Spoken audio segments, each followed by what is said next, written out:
Okay, here we are. We're making a airsoft grenade. That's what you need. You need a water bottle for about 50, 30 bullets. Some vinegar. You don't really need that, but if you can. And then some baking soda. Show me how it's done, Zach. It's going to take a couple seconds.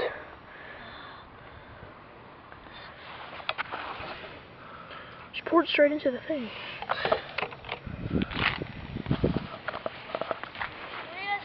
Make it an airsoft grenade.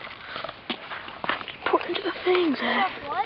Grenade. It's like, no, just put it on the ground. Then let's make an airsoft grenade. Shut up. Okay, there we go. It's on you. There. Add some baking. Fill it with about an inch. This is what you gotta do. So hold this. One at a time. Is it gonna blow once you put it in?